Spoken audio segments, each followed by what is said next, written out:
All right, let's talk about the 4th of July. It's a time for cookouts, questionable fireworks displays run by your neighbor Steve, and celebrating the birth of a nation. It's a day steeped in history, tradition, and a frankly astonishing amount of mustard. But in our modern, extremely online world, it has also become something else entirely, a prime opportunity for content. Yes, content. That soulless word that describes everything from a heartfelt family photo to a video of a cat falling off a shelf. The internet has turned national holidays into a content gold rush, and the 4th of July is the motherlode. Every year, as June rolls into July, the digital landscape transforms. Your social media feeds become a relentless parade of red, white, and blue. You will see slickly produced videos of eagles soaring in slow motion, set to music that sounds like it was rejected from a Michael Bay film. You will see influencers, people whose job is somehow just, posing with American flags in ways that suggest they've never actually held one before. It is an absolute explosion of digital patriotism, a fireworks show for your phone screen. And while some of it might be genuine, a huge chunk of it is just business. The problem is that this flood of holiday-themed content isn't really about celebrating a nation's independence. It's about celebrating engagement metrics. It's about views, likes, shares, and ultimately, money. These digital spectacles are designed to grab your attention for a fleeting moment, long enough for you to click a link, buy a product, or just boost an algorithm. The holiday itself is merely the convenient star-spangled packaging for a sales pitch. It's the digital equivalent of a car dealership putting a giant inflatable eagle on its roof. It's not patriotism, it's marketing.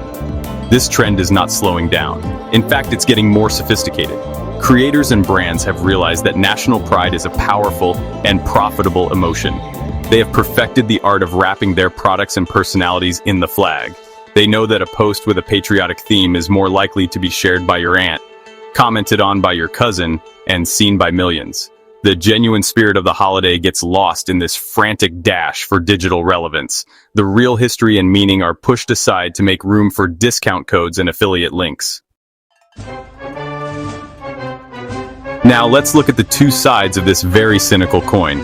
First, you have the hyper-patriots. These are the creators who drape themselves in so much Americana they look like a 4th of July parade float that has crashed into a Bass Pro Shops. Their content is a masterclass in emotional manipulation.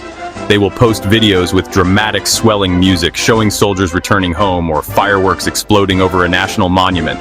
The captions will be filled with powerful yet vague phrases like "Land of the Free, Never Forget," and "God Bless America." It all feels very important and very moving. But here's the trick. Look a little closer. Right below that heartfelt caption, you will almost always find something for sale. It could be a t-shirt with a bald eagle wrestling a grizzly bear, a Patriot-proof coffee mug, or a special holiday discount on tactical gear you absolutely do not need. They are not selling a product. They are selling an identity. They are telling you that the only way to prove you truly love your country is by buying their specific brand of star-spangled merchandise. It's a grift, plain and simple, wrapped in the most powerful symbol they can find. These creators are not historians or political thinkers. They are marketers who have discovered that patriotism sells, especially when it's loud and uncomplicated. They boil down complex national identity into a simple, purchasable item. The holiday isn't a time for reflection on the nation's triumphs and failures. It's a quarterly sales target. They are commodifying your sense of belonging and national pride, turning your genuine feelings into their personal profit margin. It's a deeply cynical transaction that has absolutely nothing to do with the ideals the holiday is meant to represent. The real genius of this strategy is that it's critic-proof. If you question their motives, you're not just criticizing a brand, you're hating America.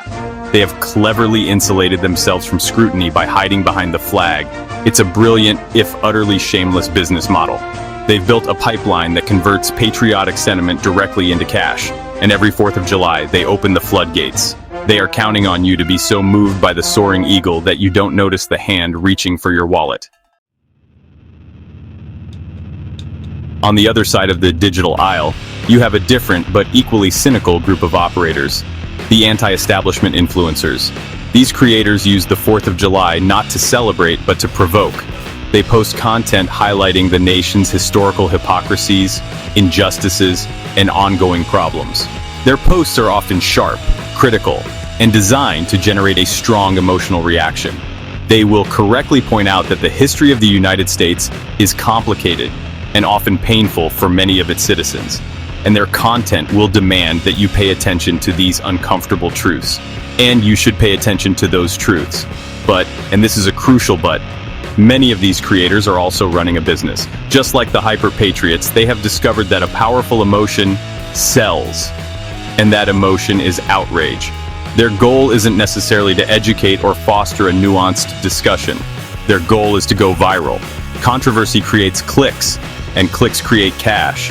They know that a post titled "Everything Wrong with the 4th of July" will get far more engagement than a balanced historical analysis. They are monetizing your righteous anger.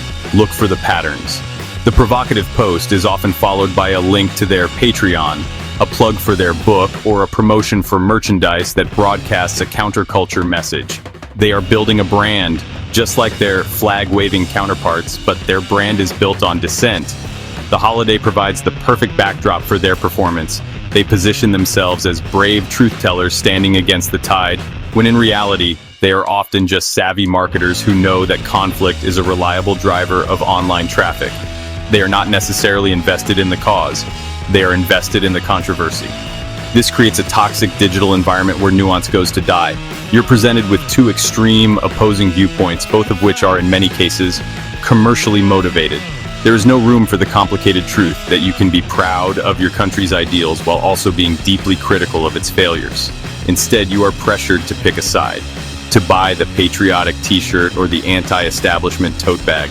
Either way, someone is making money off your feelings, and the real, complex history of the holiday is completely ignored. So how do you navigate this minefield of manufactured sentiment? How do you celebrate a holiday without getting played?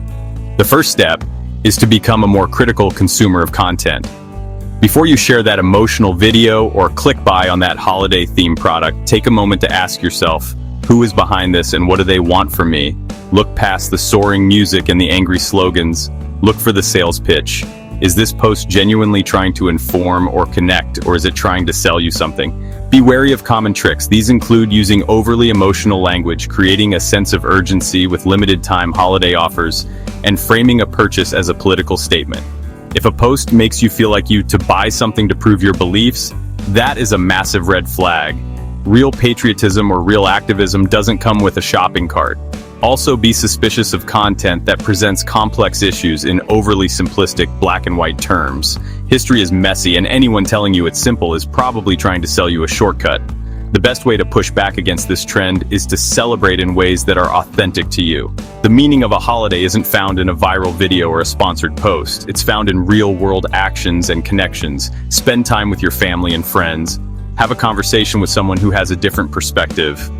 Read a book about the nation's history from a reputable source, not from an influencer's reading list. Support your local community. These actions don't generate clicks or profits for anyone, but they are infinitely more meaningful. Ultimately, don't let online grifters hijack your holidays. Your feelings, your beliefs, and your sense of national identity are yours alone. They are not commodities to be bought and sold. The 4th of July can be a day for reflection, celebration, or even critical examination. It can be whatever you want it to be. Just don't let it be an excuse for someone else to make a quick buck off of you. Be thoughtful, be skeptical, and for the love of all that is holy, please don't buy the tactical coffee mug.